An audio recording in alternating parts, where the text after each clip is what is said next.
is the left trying so hard to eradicate gender? Why is this campaign now gaining so much momentum, so much attention, a lot of force behind it? Every time now you look at a major news website, you open a newspaper, if you still read things old school like that, you see more and more stories that are advancing this agenda. For example, Always, the company that makes female sanitary products, has decided that they're going to remove Venus, the symbol for women, taken from the god Venus, Aphrodite in Greek, Venus in ancient Rome. They're going to remove that because they don't want it to be feel exclusive or exclusionary of trans individuals. So now a company that makes a product explicitly to deal with the female reproductive system wants to remove the symbol of femaleness from it because of the desire for inclusiveness. The NPR over the weekend shared this. On average, people who menstruate spend an estimated $150 million a year just on the sales tax for tampons and pads. To this, I responded on Twitter, is the word women being canceled? Because there's a word for people who menstruate. It's a very handy, very useful word we've used for a long time. And it's quite descriptive.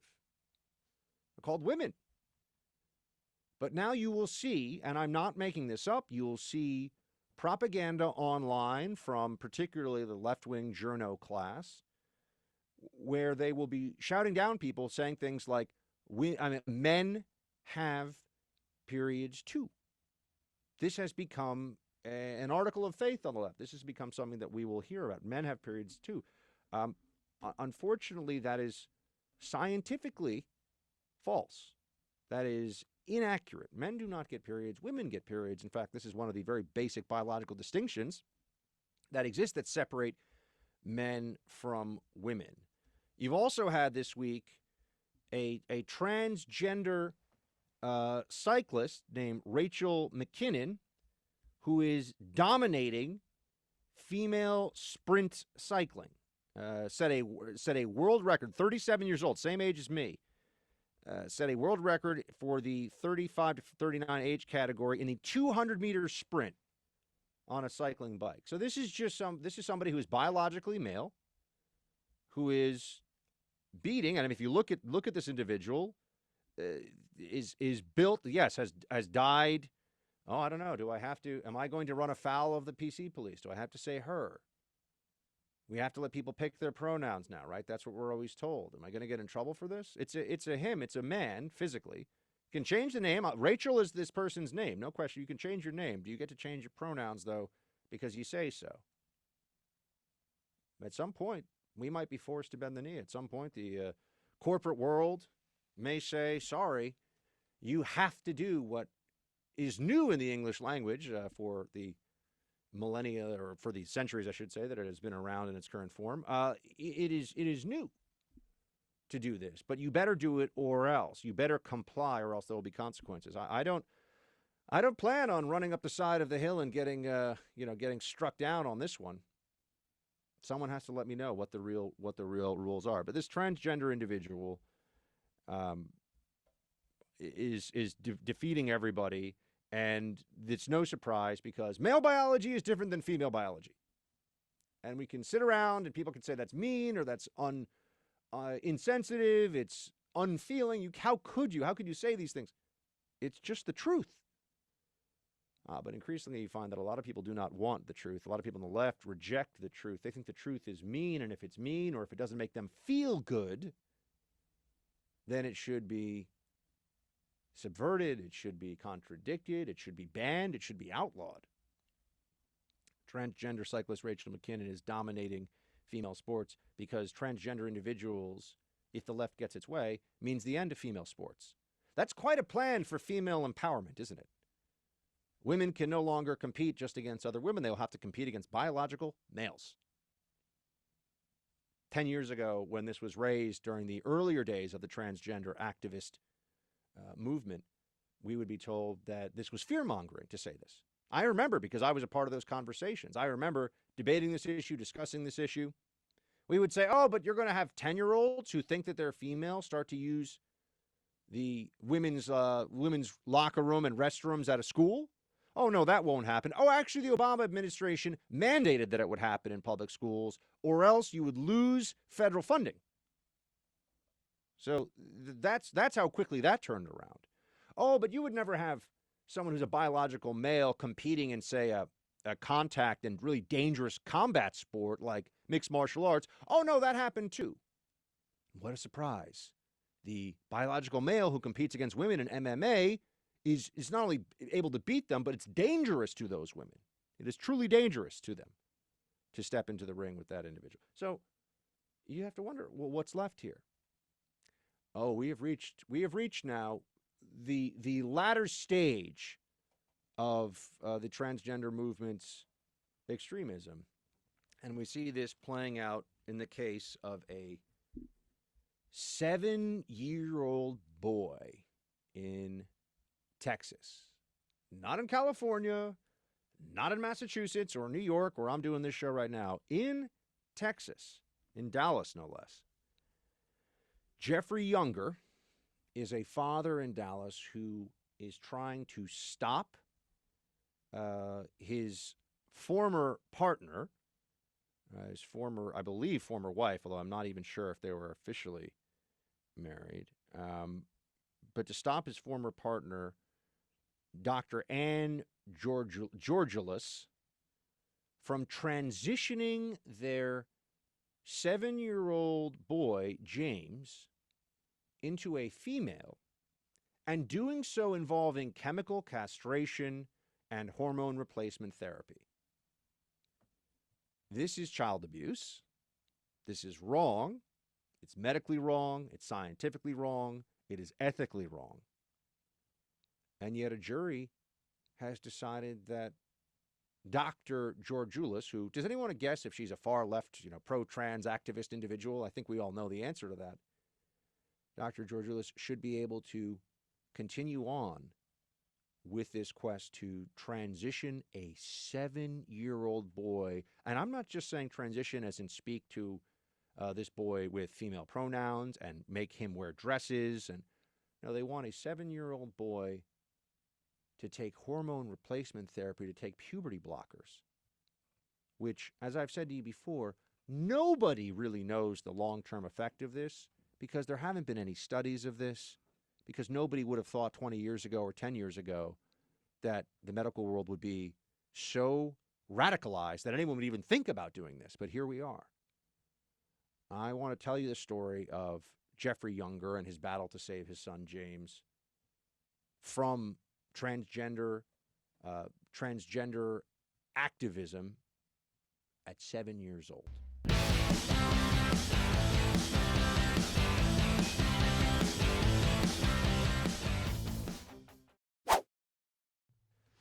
So here's what we know of this case of Jeffrey Younger, the father who is desperately trying through the courts to stop the mother of James, the young boy who they have joint custody of, to stop Dr. Ann Georgilis from transitioning young James into Luna.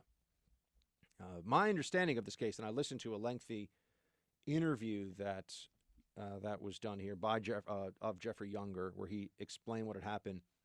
Essentially, James, the 7-year-old, liked the movie Frozen, and Dr. Georgilis thought that it would be a good thing to start affirming James as a female. Now, there is a very clear repetition here, a very clear tendency, where the only people who have kids who are transitioning to female or they believe are trans. Remember, 7 years old. I wanted to be a triceratops when I was 7. There are a lot of things you think when you're 7 that don't or should not be taken seriously by adults. Adults determine that you should go to school, what you should eat, when you should go to bed. There are reasons for those things. Oh, but here, because this is really the last vestige of what had been untouched by trans activism up to this point. This is the final frontier, if you will. Let's start transitioning little kids, make them transgender. Let's have affirmation as determined by with court mandates behind it, mind you, of a 7-year-old. This is insane. This is wrong. Any normal person, absent all the propaganda, absent all the CNN tweets about how this is so important for affirming one's identity, and transgenderism is a beautiful thing to be celebrated by everybody. And if you don't approve of this, or you even, let's just say this, there's a whole separate conversation to be had about whether someone, when they're 18, if they think they're transgender, or if they are trans. Remember, it is think. It's not a biological reality. So don't ever get it mixed up with intersex. Sometimes they'll try to play that game. They'll move it around. Oh, but what about people that are born with some reproductive organs of both? That's intersex. That's not what we're talking about. We're talking about people that have a psychological distinction, that they think they are born in the wrong body. There's also a psychological disorder they call gender dysphoria. Now it's called gender affirmation. It was called gender dysphoria. There's also a psychological disorder where individuals believe fervently, to the point of demanding surgery, that they should not have a certain limb. And they will demand modern medicine. They'll demand that doctors will remove, this arm that I have, I shouldn't have it. I do not want to have this arm. I need this arm to be removed. People say, well, that's not a fair comparison. Really?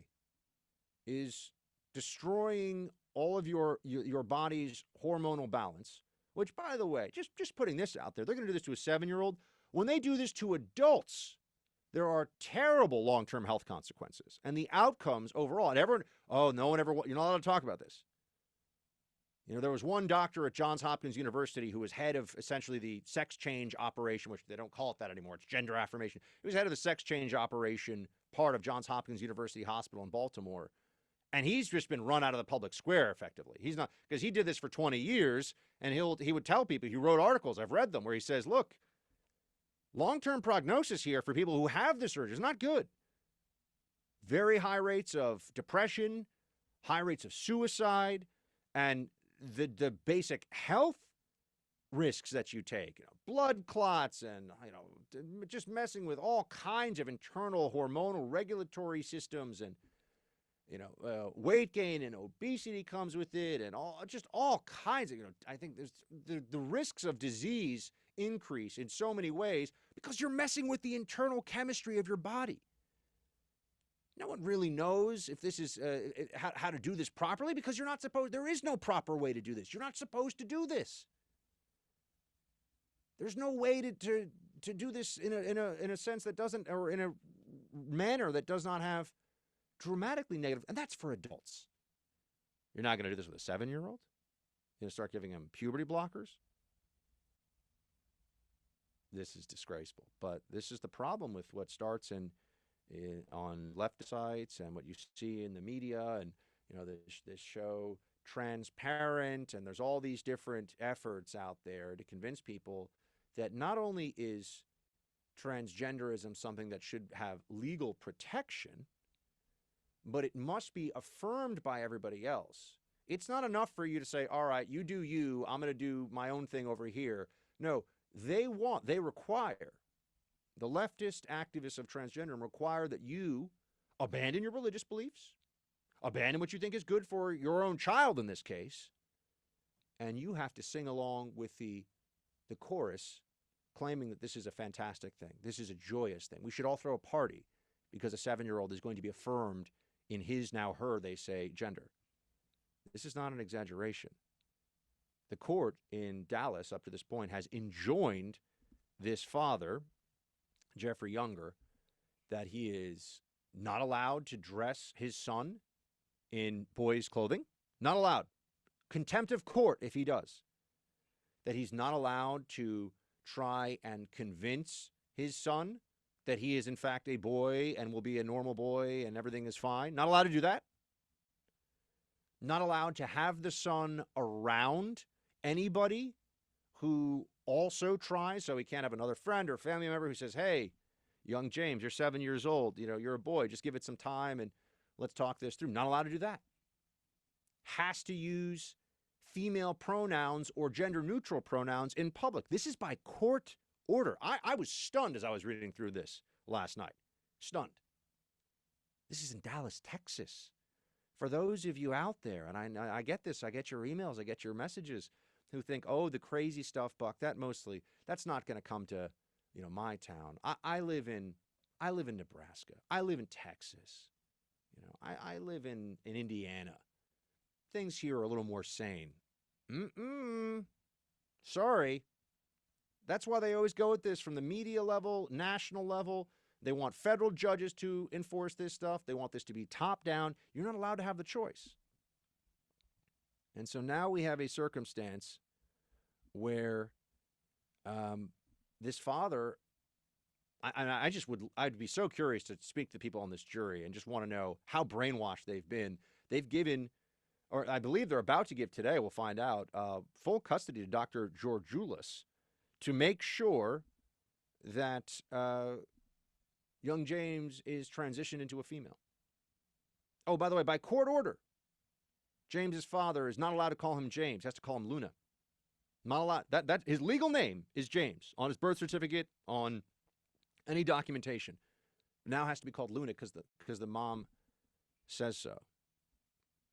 Mr. Younger had asked to be the sole managing conservatorship of not just this boy, but also there's a twin as well, and the court denied that, and they've also denied James's or denied the father's efforts here to stop the puberty blockers and cross-sex hormones that are going to happen here. By the way, according to the Mayo Clinic, this is a helpful list. I was trying to think of this before. Possible side effects of feminizing cross-sex hormone therapy. This is for adults, because who would think you'd do this to a kid? Here are the side effects for adults. Deep vein blood clot, high triglycerides, gallstones, weight gain, elevated liver function, decreased libido, erectile dysfunction, infertility, high blood pressure, type 2 diabetes, cardiovascular disease, and excessive prolactin in the blood.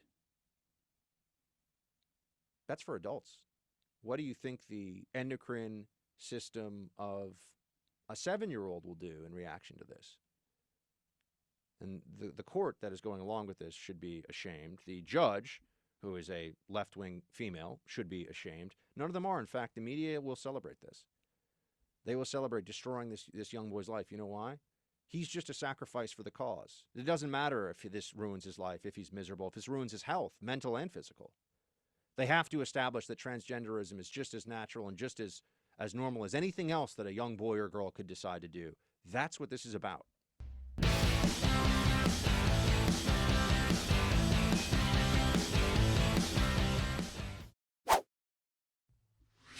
From coast to coast to coast, tonight, Canadians rejected division and negativity. You are sending our Liberal team back to work, back to Ottawa with a clear mandate. We will make life more affordable. We will continue to fight climate change. We will get guns off our streets, and we will keep investing in Canadians. And tonight, we chose to move Canada forward. Tonight, Canadians have charted a path for the future, and I know we will walk it together. Monsieur Justin Trudeau, who does not sound like this, but we like to pretend here on the Buck Sexton Show. He probably sounds like me when I'm not doing any accent, really, if we're going to be fair. Except he says "eh" and is a little more, even more polite than me, which is really polite. Monsieur Justin Trudeau is the Prime Minister of Canada once again. There's some good news and bad news that comes out of this. Let's start with the good news. The good news, let's do that. Let's start with the good news, is that it's going to be really hard, in my opinion, for Canadians liberal Canadians, smug left-wing Canadians, to look down on us in the United States for having a president who's a little out of the mainstream, a little different, eccentric, egocentric, and eccentric, right? I think that'll be a tougher sell now for Canada. Like, oh, we have such sophisticated politics in Canada. Look at our Prime Minister Trudeau is a true statesman. Mm, I don't know about that. Do you think that it would have been possible for an American Republican? We already know Northam. Northam got away with this. I would say, though, that Northam's thing was a lot longer ago. Trudeau's was not very long ago, and multiple instances of dressing in blackface. One of the one of the frustrations I think a lot of us have is we recognize if you were an American Republican politician, not only would your career be ruined based on the photos that we saw of Trudeau, but it would also, you'd have to be very concerned about whether you were employable in any kind of job in keeping with your skill set.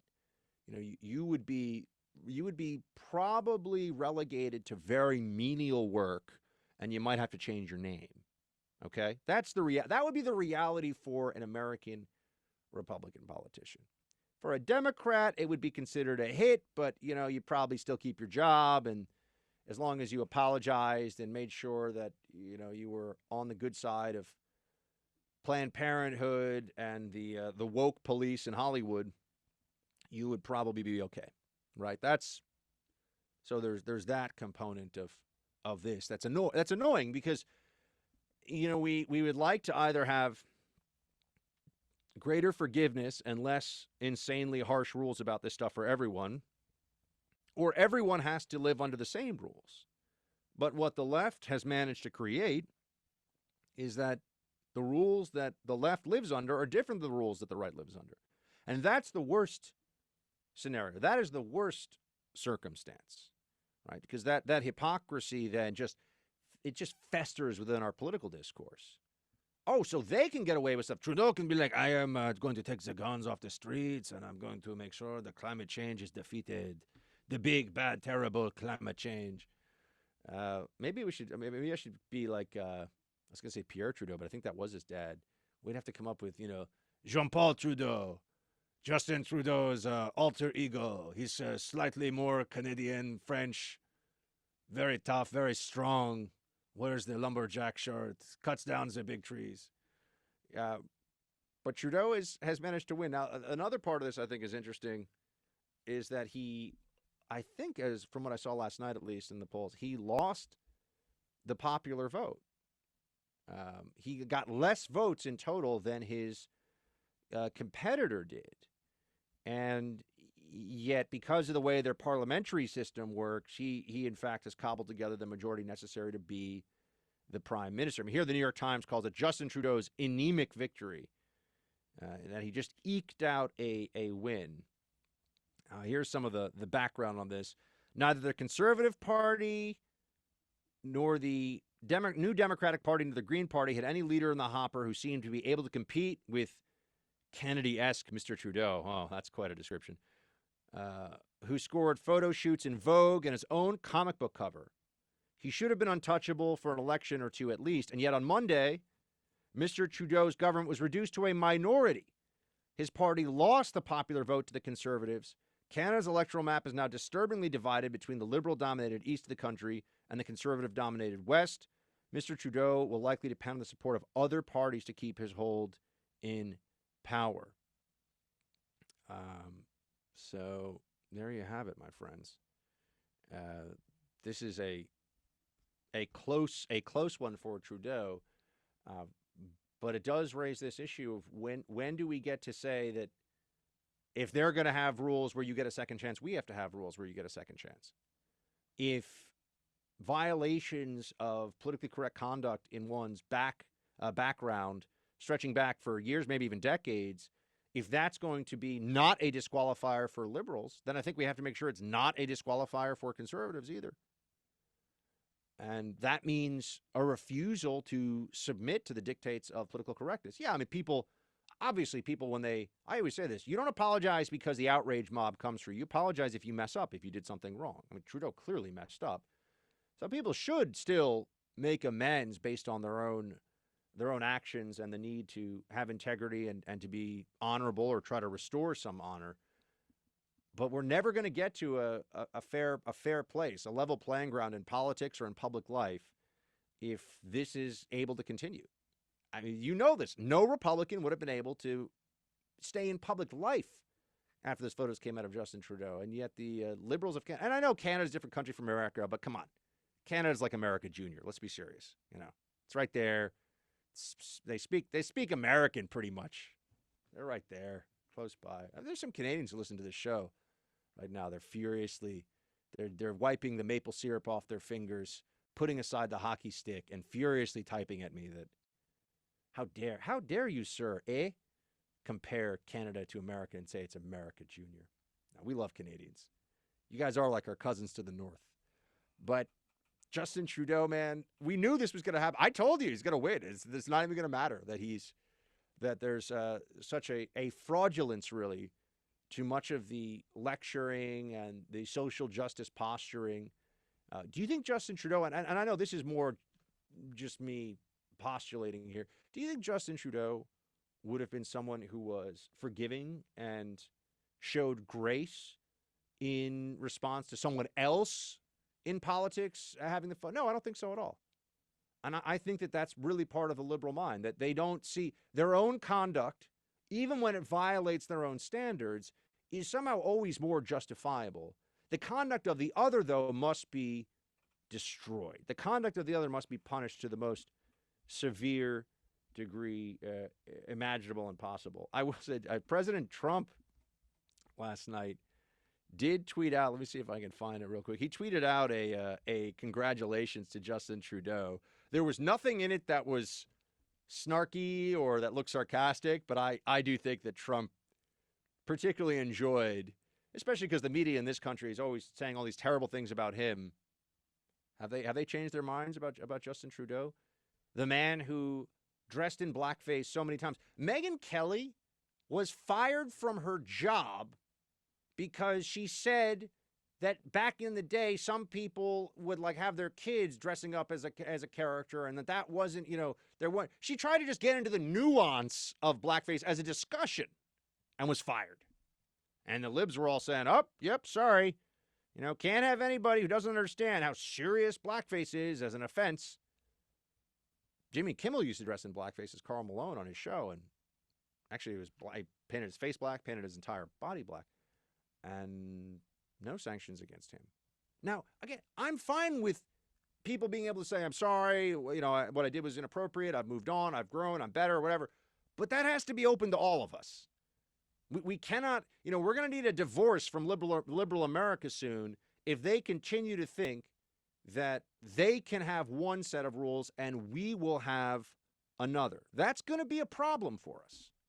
It already is a problem, but it's just going to keep getting worse and worse because over time, they normalize the hypocrisy. That becomes the standard. The standard is that they can be hypocritical and that people that agree with us ideologically, you and me, even if you're a private citizen, you might have to be sacrificed on the funeral pyre of wokeness at some point.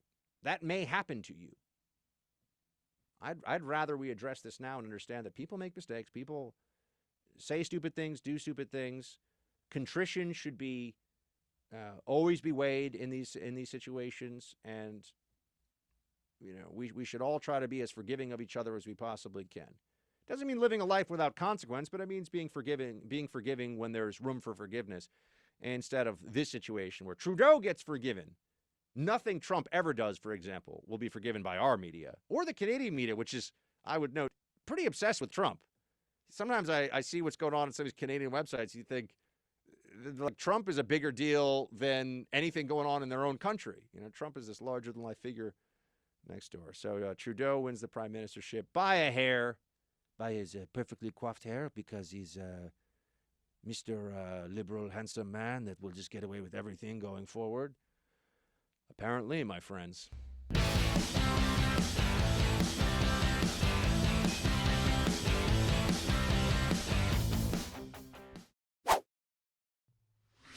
Do you agree then with Senator McCaskey that it would have been inappropriate to withhold the military aid unless this political investigation was pursued? George, I'm telling you what I was involved with. I'm telling you what I saw transpiring and how President Trump was working to make the evaluation about whether it was appropriate to provide this assistance. But that's what I'm asking is, would it be appropriate to condition that? Yeah, George, I'm not going to get into hypotheticals and secondary things based on what someone else has said. George, you would have never done it when you were the spokesman. I'm not going to do it here today. Except it's not a hypothetical. We saw the chief of staff, the acting It chief is, of staff. George. You right just there. said George, you just said if this happened. That is by definition a hypothetical. The chief of staff said it did. The chief of staff, meaning Mulvaney. George, you asked me. The chief of staff, meaning Mulvaney here, was trying to say that there was a corruption investigation-based quid pro quo component of reviewing the aid that we give to Ukraine. Now, I know that that's a complicated way of describing it, or that seems like a lot of words, but what the Democrats keep saying is just not true. Their version of what transpired in that conversation, they always change the words around. They do what Adam Schiff did. Let me pretend that I'm telling you what was said when I'm really saying something else, and what I'm saying are things that are more damaging than what the president said. This is the game that they play now. It's a very dangerous one. I would note that not only did this come up in the context of Secretary of State Pompeo talking to George Stephanopoulos, but also Mitt Romney. Mitt taking a moment to back away from Pierre Delecto, friend of Justin Trudeau. Maybe that's who. Maybe my Justin Trudeau is actually Pierre Delecto, internet troll and Canadian man of mystery. Remember that was Mitt Romney's alter ego online that we've all discovered in the last couple of days? Because when you're a sitting United States senator worth hundreds of millions of dollars, yeah, you need a sock puppet Twitter account to snark at people, to pump up your own reputation online. Just seems crazy to me. But Secretary of State Pompeo was talking about the possibility of that hypothetical. Mitt Romney, meanwhile, is trying to be as unhelpful to President Trump as possible. Play clip 20. Going on TV and saying, China, will you investigate my political opponent is wrong. It's a mistake. It was shocking, in my opinion, for the president to do so, and a mistake for him to do so. I can't imagine coming to a different point of view. We certainly can't have presidents asking foreign countries to provide something of political value that is, after all, against the law. Something of political value against the law. Oh, we're back to the pretense that we're going to make this a campaign finance violation there, Mitt Romney? That's never going to stand up. That's never going to work. And the request for an investigation, I thought Democrats were obsessed with this. I thought they loved this idea. Oh, yeah, we need to investigate. We need to get to the facts. We need to find out everything that's going on here.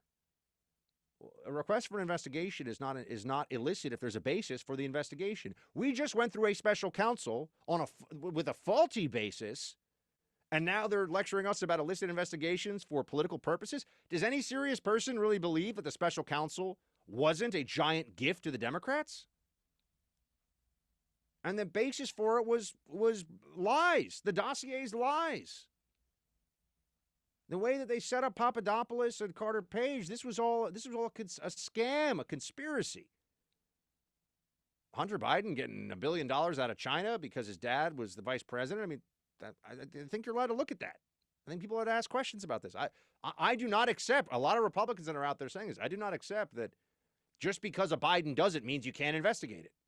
And I also don't accept that just because you want an investigation that is rooted in a reasonable suspicion that would negatively affect Joe Biden, you're not allowed to do that. The Obama administration was investigating Donald Trump while he was a candidate. There's no political benefit there. I mean, are you kidding me? By the way, speaking of quid pro quos, I only have about a minute for this one, but they had said this, oh, you can't have quid pro quos in foreign policy. I pointed this out yesterday. Well, Elizabeth Warren had a quid pro quo here that she discussed, pushing around the state of Israel. Producer Mark, please play clip 2. Question about Israel. Will you make American aid conditional on a freeze to settlement building? Right now, Netanyahu says that he is going to take Israel in a trend of increasing settlements. That does not move us toward a two-state solution. It is the official policy of the United States of America to support a two-state solution. And if Israel is moving in the opposite direction, then everything is on the table. And you would be prepared to... Everything is on the table. Everything is on the table. including cutting off aid to Israel. If they don't do what we say, we're going to cut off aid. That's right. Not just to the millionaires and the billionaires. We're going to cut it off to all of Israel. Okay. That sounds like a quid pro quo in foreign policy to me. Do what we say or else we're going to take away your money. So it does happen all the time. Oh, I'm glad we can establish that. There was a quid pro quo. Yeah, happens all the time. And quid pro quos have lots of benefits for lots of people. But it was fun for Democrats for a week or so to act like that was unheard of. Oh, how could you try to bully this foreign country into doing your bidding with our money? That's why we give them aid.